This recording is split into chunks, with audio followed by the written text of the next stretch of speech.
या कुन्देन्दुतुषारहारधवला या शुभ्रवस्त्रान्विता या वीणावरदण्डमण्डितकरा या श्वेतपद्मासना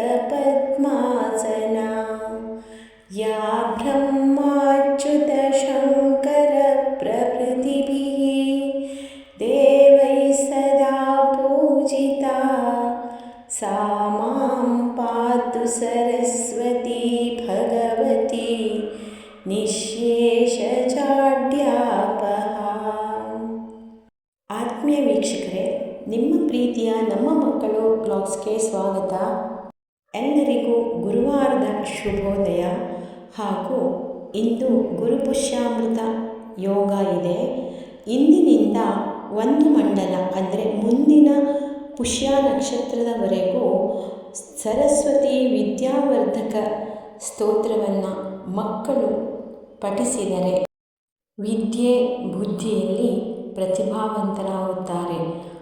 ಆದ ಕಾರಣ ಮಕ್ಕಳು ನಿತ್ಯ ಬೆಳಗ್ಗೆ ಸ್ನಾನ ಮಾಡಿ ಈ ಸ್ತೋತ್ರವನ್ನು ಹೇಳಿ.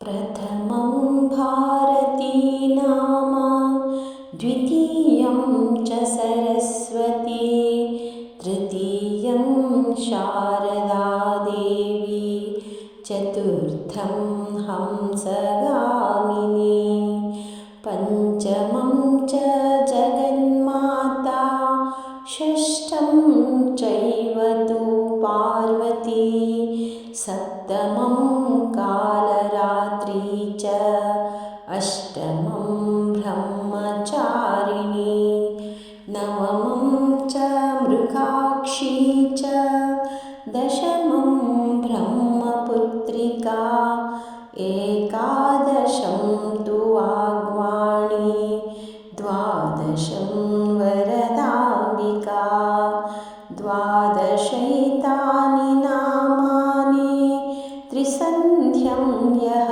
ಪಠೇನ್ನರಃ ತಸ್ಮೈ ಸರಸ್ವತಿ ಮಾತಾ ಷಣ್ಮಾಸಾತ್ ಸಿದ್ಧಿದಾ ಭವೇತ್. ಇತಿ ಶ್ರೀ ವಿದ್ಯಾವರ್ಧಕ ಶ್ರೀ ಸರಸ್ವತಿ ಸ್ತೋತ್ರಂ ಸಂಪೂರ್ಣಂ.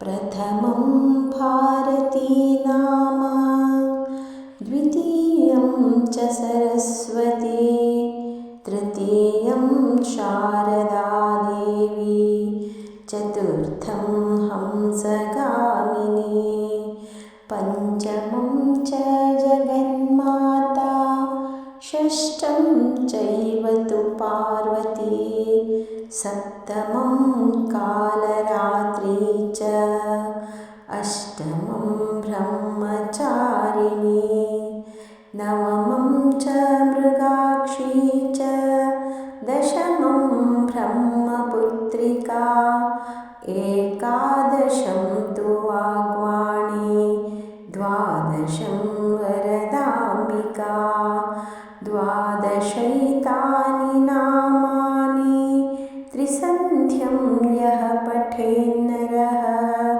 ತಸ್ಮೈ ಸರಸ್ವತಿ ಮಾತಾ ಷಣ್ಮಾಸಾತ್ ಸಿದ್ಧಿದಾ ಭವೇತ್.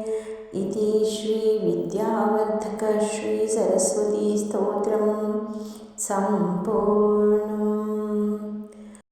ವೀಕ್ಷಕರೇ, ನಿಮಗೆ ಗೊತ್ತಿರುವಂತೆ ಅಧಿಕ ಮಾಸದಲ್ಲಿ ಮಾಡುವ ಯಾವ ಪೂಜೆ ಪುನಸ್ಕಾರಗಳು ಅಧಿಕವಾಗಿ ಲಭ್ಯವಾಗುತ್ತದೆ. ಇಂದು ಗುರುಪುಷ್ಯಾಮೃತ ಯೋಗ. ಈ ದಿನ ಮಕ್ಕಳು ಜ್ಞಾನಾರ್ಜನೆಗಾಗಿ ವಿದ್ಯಾವರ್ಧಕ ಸರಸ್ವತಿ ಸ್ತೋತ್ರವನ್ನು ಹೇಳಿದರೆ ಅವರು ವಿದ್ಯೆಯಲ್ಲಿ ಪಾರಂಗತರಾಗುವುದರಲ್ಲಿ ಯಾವುದೇ ಸಂಶಯವಿಲ್ಲ.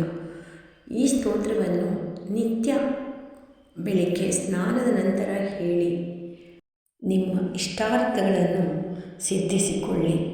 ಧನ್ಯವಾದಗಳು.